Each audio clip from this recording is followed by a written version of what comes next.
All right, everyone, why don't we go ahead and get started? It is 12 o'clock. Welcome to Grand Rounds at the University of Colorado.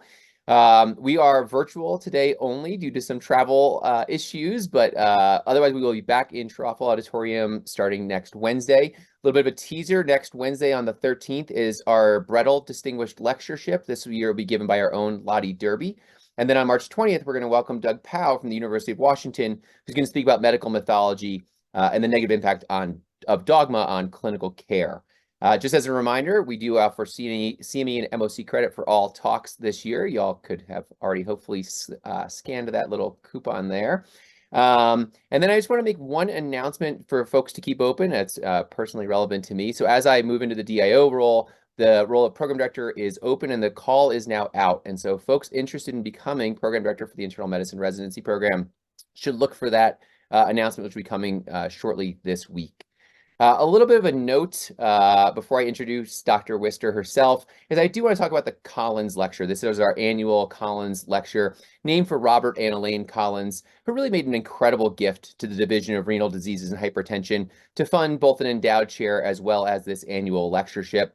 The goal of that was to support the general goals of the mission of the division, including bringing a speaker to campus each year to help with that mission. And I really am pleased and proud and really happy to announce who is carrying that mission on is this year's speaker, Dr. Elaine Wister. Dr. Wister is a professor of medicine at the University of Chicago. She is also the director of clinical research, the Clinical Research Center Laboratory at the University of Chicago. She received her undergraduate degree from Augustana College in Rock Island, Illinois, her medical degree from the University of Illinois, where she graduated AOA. She completed a residency in internal medicine at Loyola University Medical Center, and then a nephrology fellowship at the University of Chicago, where she did a lot of her basic science work with Dr. Frederick Coe on calcium oxalate crystallization. Her clinical research focuses on idiopathic hypercalciuria, a major metabolic abnormality leading to kidney stones as well as bone disease. Dr. Wister's research into hypercalciuria really began with an interesting question that challenged a long-accepted theory that dietary calcium overabsorption was the cause, and I won't spoil her story, other than to say that her work was critical to really fundamentally altering how we thought about calcium disorders, bone metabolic disorders, and changing our low calcium diet recommendations. Dr. Wister is a continuously funded researcher, but she's also really a tireless mentor and an educator. And she's dedicated an incredible number of hours to passing along not only what she knows, but also helping others travel down a path of discovery themselves. It really is a pleasure to welcome this year Dr. Elaine Wister.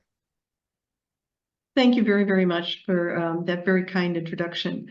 I'm going to start by saying I'm really sorry that I'm not there in person. Unfortunately, I got COVID, and I would not want to have brought COVID to Denver. So I'm really glad that we can do it this way instead.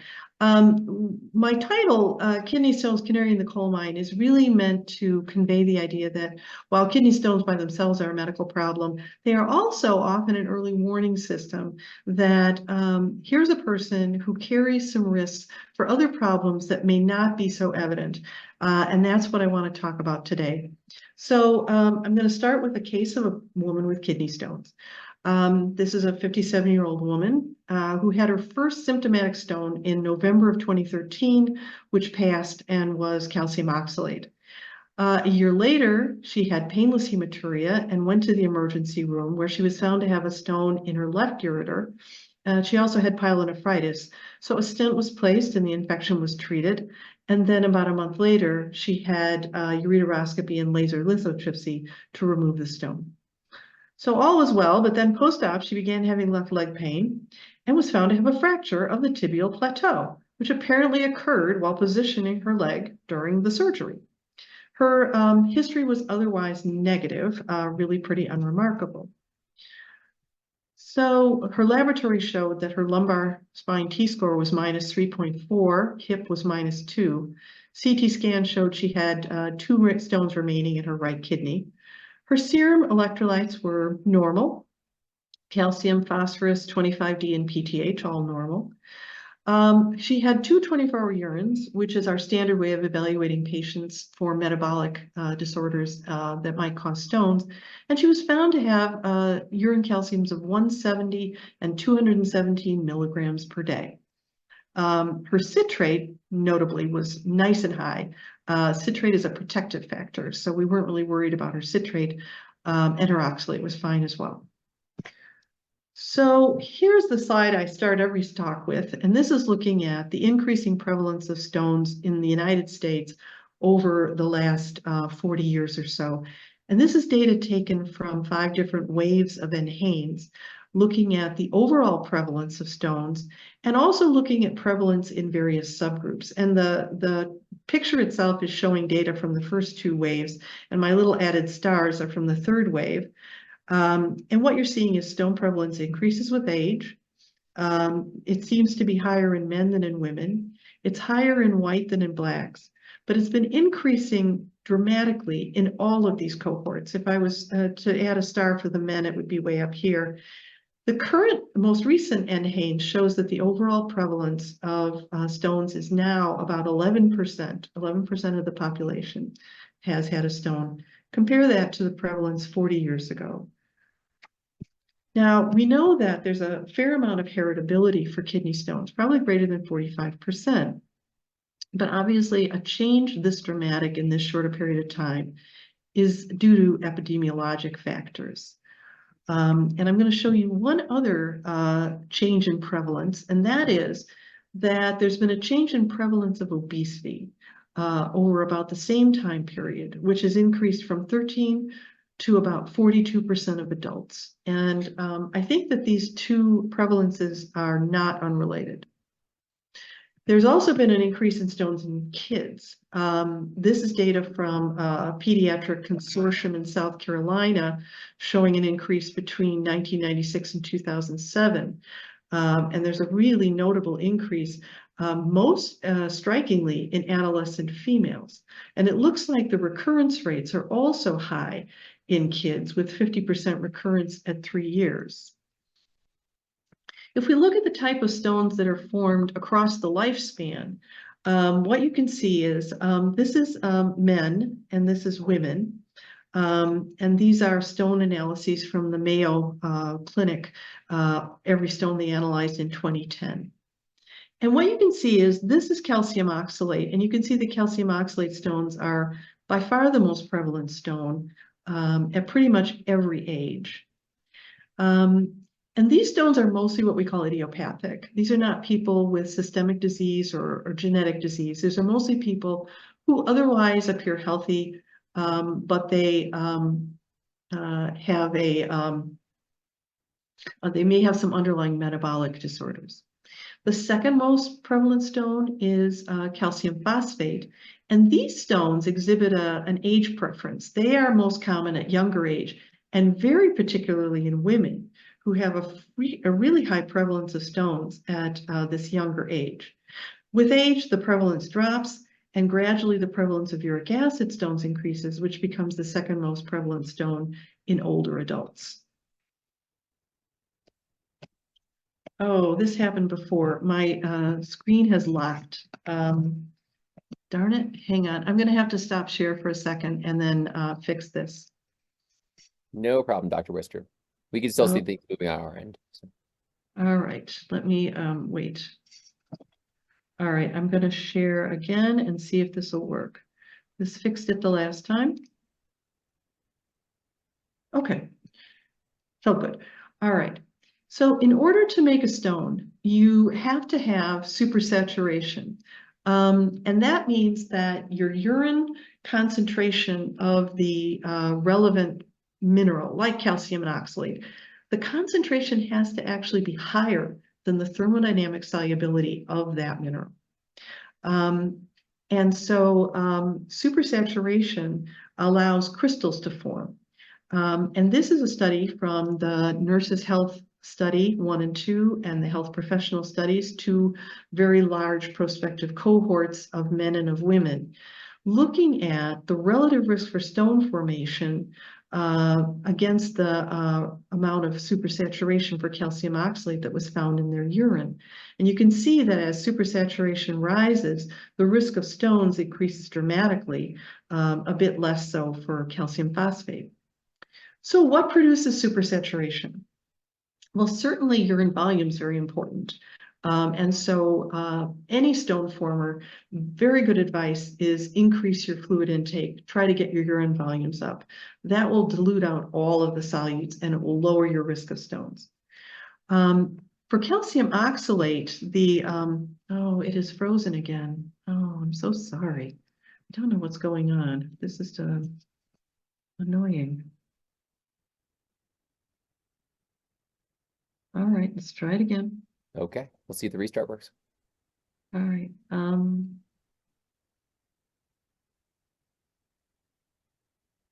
you see that? We don't see this share yet. Okay. Well, let me try it again. I'm sharing screen. Okay. Now? Yep, that all looks good. Okay. All right. So sorry. So in order to so in terms of calcium oxalate, let me go back a slide. In terms of calcium oxalate, probably beyond volume, the highest problem is urine calcium excretion. And this is data from the same cohort looking at relative risk of stones, but now plotted against urine calcium. And you can see that as urine calcium excretion increases, so does relative risk of stones. And this is because of the increasing supersaturation. Same thing for oxalate, but not as marked, at least over the values that we typically see in urine. And this is what's called idiopathic hypercalciuria. And that means elevated urine calciums that are not accompanied by hypercalcemia or by clear endocrine abnormalities. So in order to study this, we've been running a protocol studying calcium stone formers with hypercalciuria paired with healthy controls who do not have any history of stones. And we bring them into our CRC. And we follow a protocol that looks more or less like this. Although we've actually been doing 3 fasting periods as well as 12 fed periods. And we collect hourly bloods and urines. We study them with 3 meals, breakfast, lunch, and supper. And at the end of the study, we collect a 24-hour, the overnight urine and end it in the next morning. We have so far studied about 77 subjects, 5 of whom were studied twice on and off of thiazide. So this is what we see in terms of the hypercalciuria. What we see is that our patients with hypercalciuria who are in the hatched, and I've separated the calcium oxalate and calcium phosphate stone formers, but I didn't need to, have higher urine calcium excretions during both the fasting and the fed periods, the fasting rather and the overnight periods compared to their healthy controls. When you eat, when we feed people, everybody's urine calcium rises. The stone formers are rising off of a higher baseline. And it also looks like the male stone formers rise more. And when we look at this, this is the actual calcium excretions during the fasting and the fed periods and the change with food feeding. And it looks like the change between fast and fed is about the same, but except for the male stone formers who seem to have an even bigger kick up. So the stone formers are just higher all day long. What we know about this from our studies is the filtered load of calcium does not differ between the patients and the controls. The parathyroid hormone levels also don't differ. And overall, it appears true that the increased urine calcium in IH is due to reduced reabsorption of calcium by the kidney. And we were interested to know what part of the kidney was primarily responsible, if we could learn that.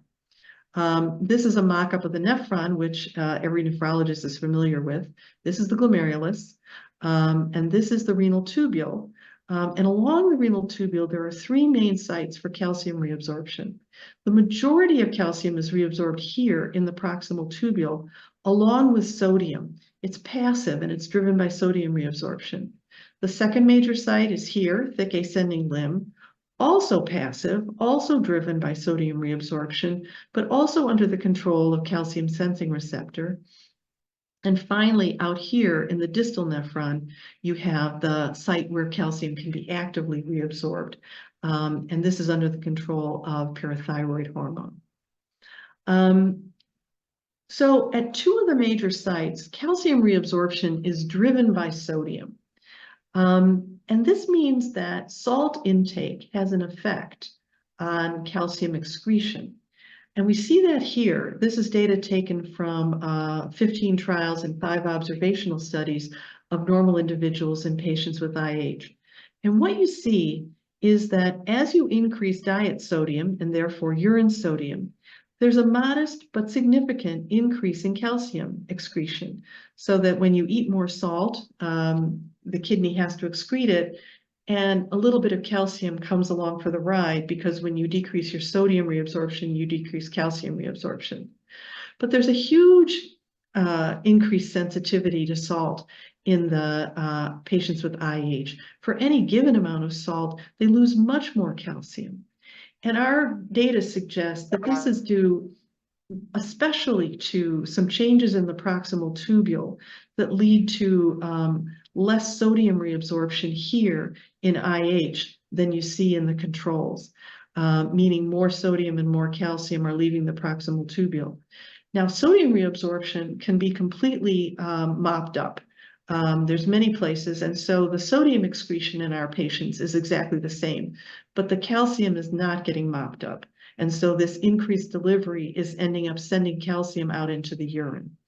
But the other implication here is that salt restriction could tend to lower calcium in these patients. And we'll see that again in a minute.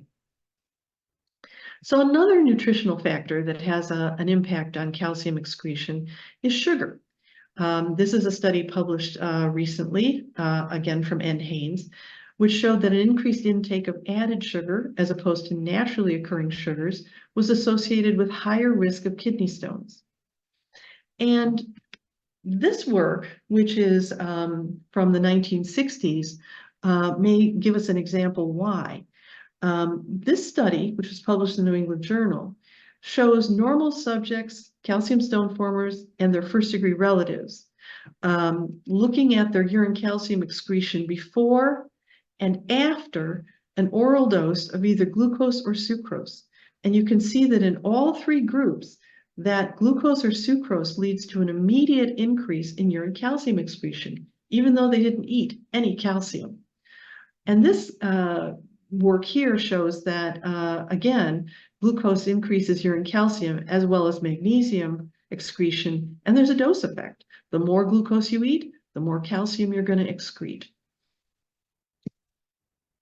So idiopathic hypercalciuria is a systemic disease. It includes not just the kidney, but also some abnormalities in the gut and also in the bone. It was learned early on that gut absorption of calcium was increased in patients with IH. And so it was thought that the appropriate response to that would be to just lower the calcium in the diet to bring total absorption down to normal. But unfortunately, the defects in IH go beyond just the increased absorption, because unfortunately, there's a mismatch between absorption and excretion in IH. And what I mean is shown here. This is taken from a number of balance studies done in patients who are normal and in those who are IH. And in a balance study, you can measure how much calcium is absorbed. You know the calcium in the diet, and you measure the amount of calcium in the feces. And so you can determine exactly how much calcium the person absorbed.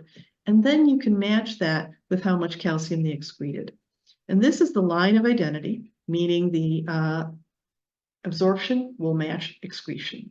And you can see that for normal people here in the blue, they mostly are in balance, meaning absorption and excretion on average are balanced.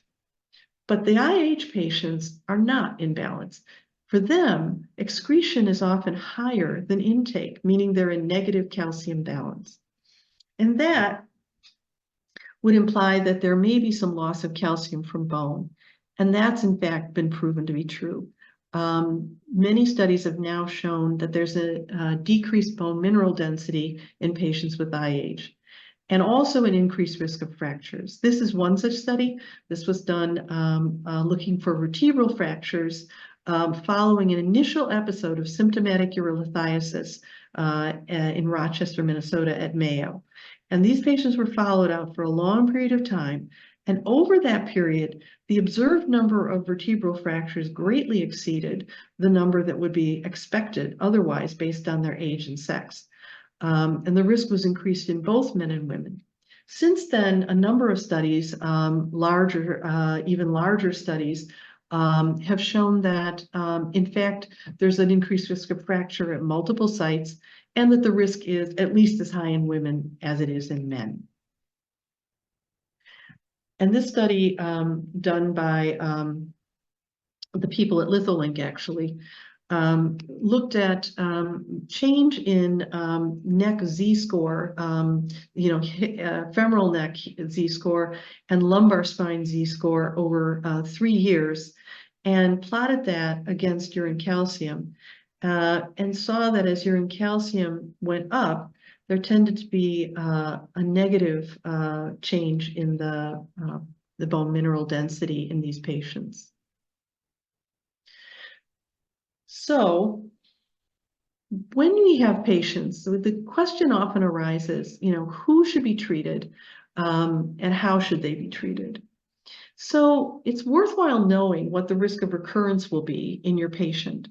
And this is, again, data from Mayo Clinic showing that as you increase, that after a first stone episode, the risk of recurrence at, say, 10 years is around 30%.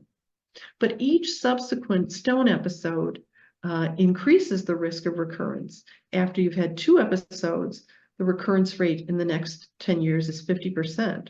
Third stone episode, now it's up to 70%. So it's worthwhile knowing that as if a person has had already more than 1 stone episode, their risk of recurrence is significantly higher than it would have been. So let's say you've got someone with their first stone. Okay, certainly one thing that can be done safely for any type of stone is increased fluid intake. And this is actually not just good sense, but this is a trial that looked at a randomized trial of water in single calcium stone formers, showing that in the group of stone formers in which urine volume increased to about 2.6 liters per day, there were significantly fewer recurrences over 5 years than in the group that did not change their urine volume, which remained at 1 liter per day. So urine volume increase is probably, should be the first thing done for any stone former. But what about patients with recurrent stones? And what about patients with hypercalciuria? In those patients, as we've seen before, it's reasonable to suggest that a low salt diet would be beneficial. And here's a trial that shows exactly that. This trial compared 120 men who were recurrent calcium oxalate stone formers. And in one arm, they got a low calcium diet, which was, at that time, a very popular treatment for hypercalciuric stone disease. The other group, however, got a normal calcium diet with 1,200 milligrams of calcium, but they got a low salt diet as well.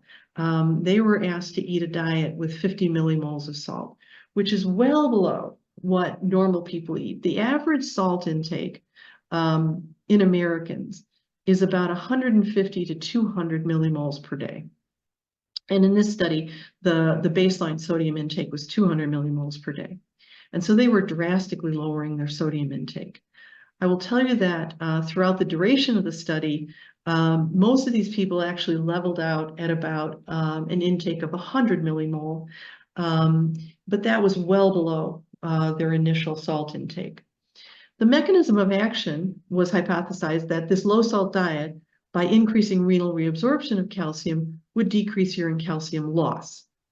At the same time, giving people a normal calcium diet, in addition to maintaining bone mineral, would have the additional benefit of binding oxalate in the gut, thereby keeping urine oxalate low.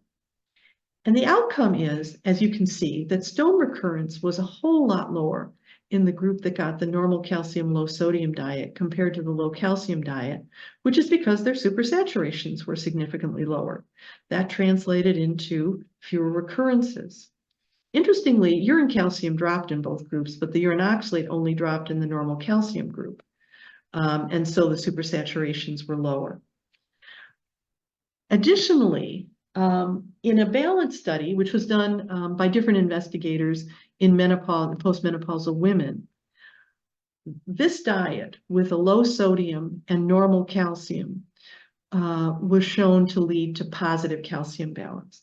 So although they didn't measure anything to do with bones in this study, it's certainly believable that this low salt normal calcium diet was beneficial to bone health in these patients.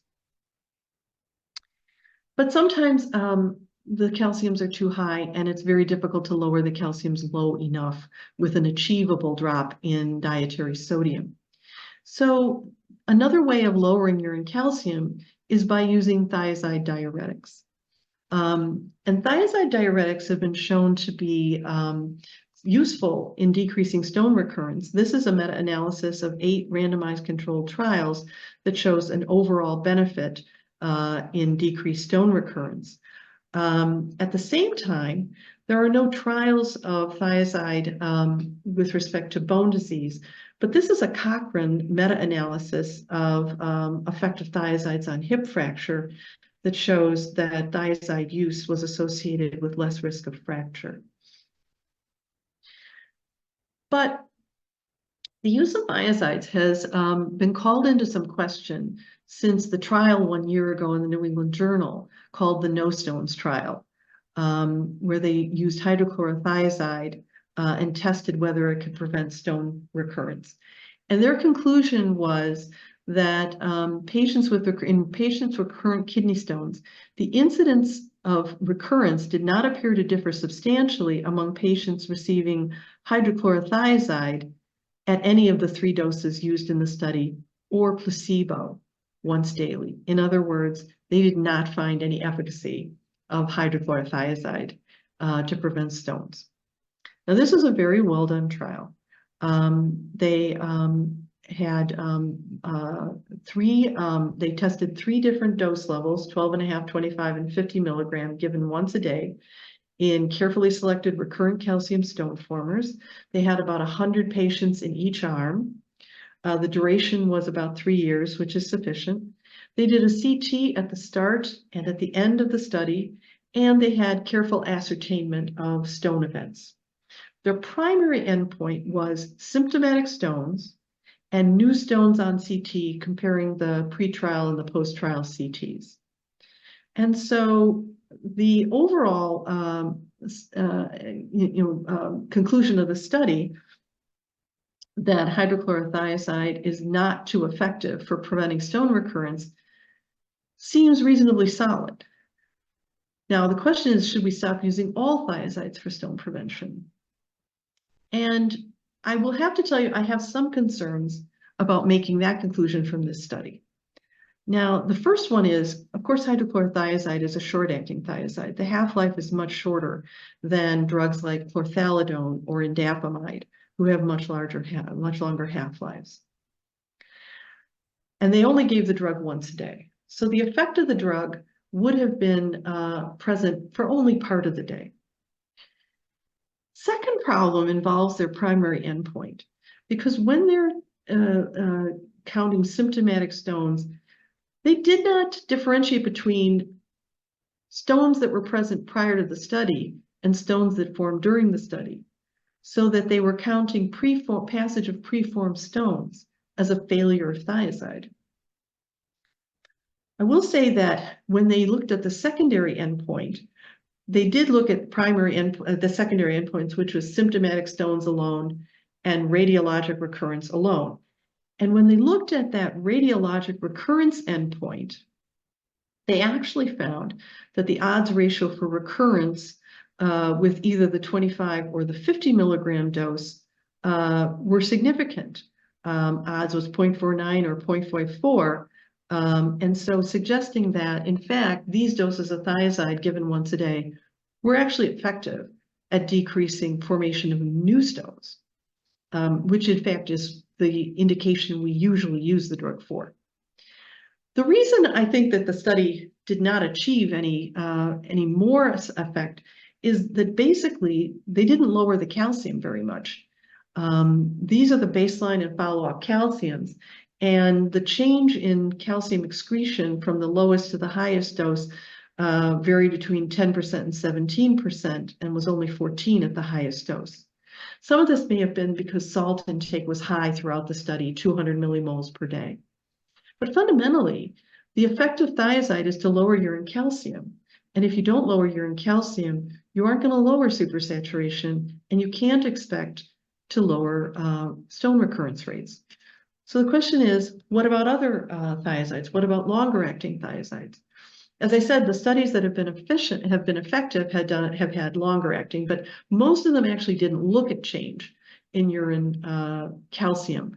The one that did showed, the two that did, one showed a modest decrease and the other showed a fairly significant decrease. So this is just some data from our own study, our own lab, our own clinical program, actually. Looking at, this is pulled from a paper about a year ago where we were just looking at outcomes of therapies. And we looked at pretreatment and first follow-up just to see how successful we were with our chosen treatments. And this basically compares people who got a thiazide, and I will say we only use long-acting thiazides. And so this is what happened when we treated people with a thiazide and did not tell them to decrease their salt. Maybe because we were not too concerned, their salt intake wasn't as high as we sometimes see. But in any case, what we got was a decrease of 23%, which led to significant decreases in supersaturation for oxalate and phosphate. But when we paired that with a request to drop their salt intake, we actually got a drop of 33% in urine calcium and even more significant drops in supersaturation. And how much decrease in more salt did we get? Well, not a whole lot. I mean, when we advised them clinically to drop their salt intake with, office counseling, we got a drop of about 28 milliequivalents of sodium from a high of 208 to 180. So not excessive, but it was significant. And it seems as though even modest drops in sodium potentiate the efficacy of a thiazide. I will add that a balance study that was done using chlorthalidone, comparing hypercalciuric patients at baseline and after 6 months of treatment, these were stone formers, showed that the urine calcium dropped significantly. And these patients also improved their calcium balance. The mechanism of chlorthalidone is that it increases proximal tubule reabsorption of sodium and of calcium. And notably, the effect is present both fasting and fed. So essentially throughout the day, you're seeing a decrease in urine calcium. You still see this change with nutrition, but the calciums are lower than they were pre-treatment. So my take on this is that after the No Stones trial, hydrochlorothiazide given once a day should not be the first choice thiazide for stone prevention. But I don't think this trial provides evidence for lack of efficacy of longer acting thiazide type medications, which I think have been shown to be effective at prevention of stone recurrence. I also think that it's incumbent on us that, as with treatment of any chronic condition, the efficacy of a chosen therapy should be evaluated. When you're not in a trial, you take a drug and you give it to a person, and then you bring them back at a selected interval, say 3 or 4 months later, and you remeasure your variable of interest and you see if it's changed. And that's what you need to do, is see, in fact, did this intervention result in the change I want? And if not, then you make changes. And used in that way, I think that long-acting thiazides can successfully lower urine calcium and stone risk. I should add that there's this one interesting trial looking at hypercalciuric stone formers with low BMDs. And they took a group of patients and half of them got alendronate alone and half of them got alendronate with hydrochlorothiazide once a day. And they showed that the alendronate was able to lower urine calcium, but the combo, two therapies, lowered it much more. And the alendronate showed improvement in T-scores at the hip, the femur, and the lumbar spine, but the combination with hydrochlorothiazide showed even bigger improvements. So there may be a role for actually combination therapy in patients who already have very significant decrease in BMD. And that, in fact, is what our patient was treated with. She was started on indapamide. She was treated with alendronate. Her repeat 24-hour urine calcium was 99 milligrams per day, and she has not had stone recurrence. So I want to give you one more case. This is another woman, a 36-year-old woman who had her first symptomatic stone at the age of 26. She passed it, but it was not analyzed.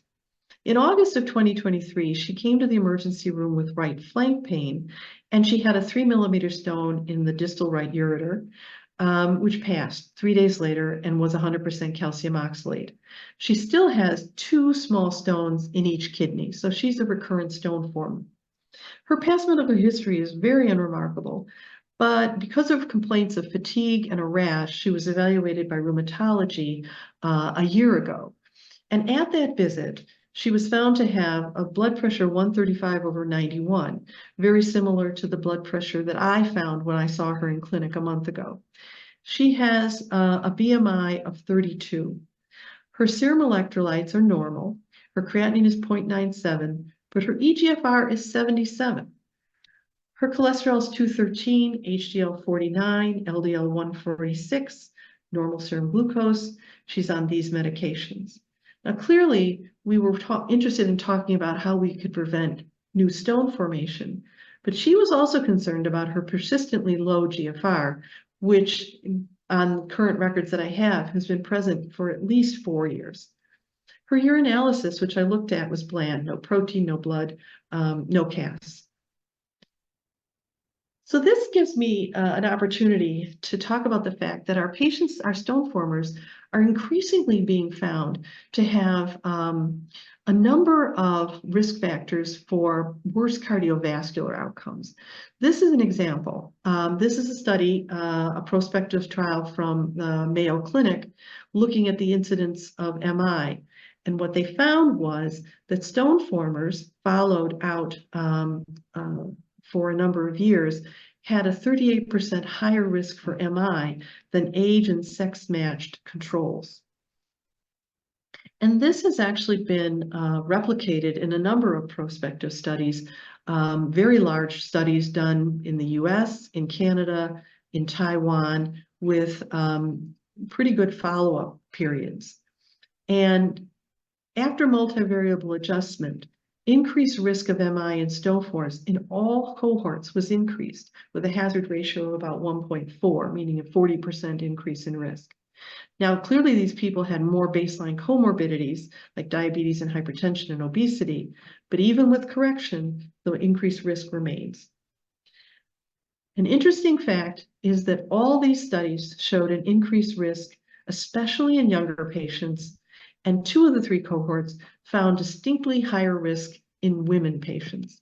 For example, here's the study from Canada that shows the increased risk of MI in younger patients and also in women.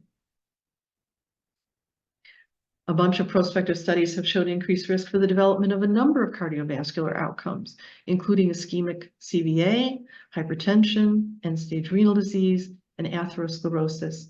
And again, most of these studies showed that the increased risk was especially high for younger patients and for women. And they only required 1 stone episode to create an increased risk. Now, recurrent stone episodes were sometimes associated with increasing risk, but even a single stone was associated with higher risk. And it isn't only ES or D.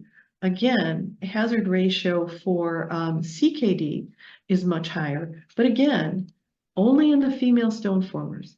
Female stone formers appear to be at particularly increased risk of these adverse cardiovascular and renal outcomes. And they also have problems associated with pregnancy. For one thing, it appears that pregnancy increases the risk of stones. This is a study from Mayo Clinic, and this is essentially the point of preconception and the point of conception. And you can see that the odds ratio for making a stone increase after the first trimester, and they peak at delivery, but they remain elevated for at least another 9 months. And it also looks like the prevalence of stones in women under the age of 50 after adjustment for multiple comorbidities is associated with the number of pregnancies they have and increases steadily with every increasing pregnancy. Now, this is probably related to the fact that 125 vitamin D increases in pregnancy, allowing an increase in gut absorption of calcium, but also significantly raises urine calcium excretion. But pregnant women who've had stones have risks that aren't associated just with the metabolic factors leading to supersaturation. They are at increased risk for gestational diabetes, for hypertension, for preeclampsia, and for preterm delivery, but not for outcomes that only affect the neonate, apparently. One of the common factors that links stones and cardiovascular disease is the presence of obesity and metabolic syndrome. Metabolic syndrome is defined as having 3 or more of these factors: truncal obesity, elevated triglycerides, low HDL, hypertension, and a fasting glucose over 100. And if you'll recall, my patient has 3 of these. She has number 1, she has number 3, and she has number 4. So she is certainly at high risk. Obesity is been directly tied with increased risk of stone disease. Relative risk of stones increases with increasing BMI, and it also rises with increasing waist circumference. And we know that obesity is also related to an increased risk for cardiovascular disease. Interestingly, having kidney stones also increases the risk of developing type 2 diabetes in 3 large prospective cohorts. From baseline, followed from baseline, it was clear that patients without stones were, or rather patients with stones, were at a significantly higher risk of developing diabetes than those who did not have stones. And this was true in both the women's cohorts and in the male cohorts. And this suggests that being a stone former may be associated with subclinical insulin resistance and abnormal glucose metabolism. And if true, this would have implications for their treatment.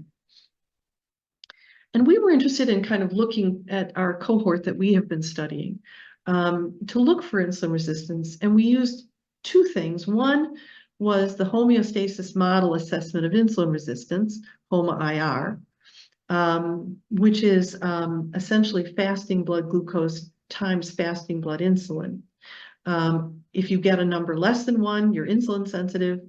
1.9 and above, you've got early insulin resistance, and above 2.9 indicates significant insulin resistance. We also looked at prediabetes, which is defined as a glucose between 100 and 125 fasting. And this is what we saw in our patients. We saw that a fasting glucose greater than 100 was significantly more common among the stone formers. They also had higher fasting serum glucose and serum insulin and significantly higher HOMA-IR. And when we plotted this against BMI, we saw the expected rise in HOMA-IR with BMI. But it's interesting that in our particular group, the BMIs, mean BMIs, don't vary in this patient population. But you can see this scatter of HOMA-IRs in the stone formers that are really elevated. And this is really just very preliminary data, but at least suggestive that our patients have a higher risk of metabolic abnormalities than in comparable non-stone formers. So if this is true, first of all, I think it's incumbent on us to, look at stones as not just a urologic problem, but as a marker of patients who are carrying risk factors that may lead to adverse outcomes for such things as pregnancy and cardiovascular disease. And it also makes us think, what are the things that we can do in terms of prevention that will be beneficial for both of these diseases? And I think it comes down to, the dietary recommendations. Certainly avoiding added sugar, which seems to increase risk for both stones and cardiovascular disease. Americans add an average of 17 teaspoons of added sugar a day, much of it from sugar-sweetened drinks. And that is associated with cardiovascular disease as well as stones. A second thing is that lowering sodium intake and increasing fruits and vegetables have both been associated with fewer stones and also with decreased risk for cardiovascular disease. The obvious analogy here is the DASH eating plan, which was created specifically to decrease risk of hypertension and includes low salt, decreased animal protein, and lots of fruits and vegetables. But I think just being aware of this increased risk may highlight the need, particularly among our younger patients and among women, that they need to be monitored a little more closely for any signs of cardiovascular disease, which may emerge quietly as they age. I do want to thank my colleagues at the University of Chicago, as well as Indiana University and at Litholink. And thank you very much for the opportunity of being here today. Dr. Worster, thank you very much for this great talk. I really appreciated that. We do have some questions from the audience that our Chief Resident Evan Zare will ask. I wanted to just start with one, and you sort of ended on this note about the effective diet. What do we know? Because obviously you talked about, the American diet. What do we know about the formation of stones, of bone mineral density disease, fractures in places where they observe a non-Western diet?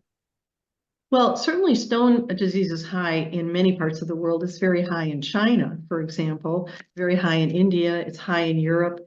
China has a very high salt diet. And so they are becoming increasingly westernized. And in fact, I read something, they have the saltiest diet in the world. So non-Western diets, but even in India, the incidence of stones is high there too. Now, to some extent, the vegetarian diet is very high in citrate, which is good. On the other hand, it can also be high in oxalate, depending on what you're eating. So that, for instance, in places like Saudi Arabia, obviously heat is an issue, but their diet also tends to be high in foods that contain oxalates. So the urine oxalates tend to be high there.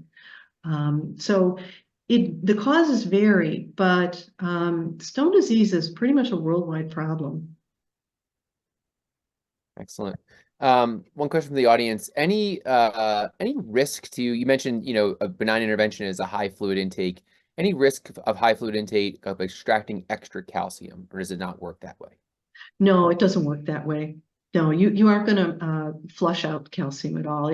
You just dilute out the urine solutes.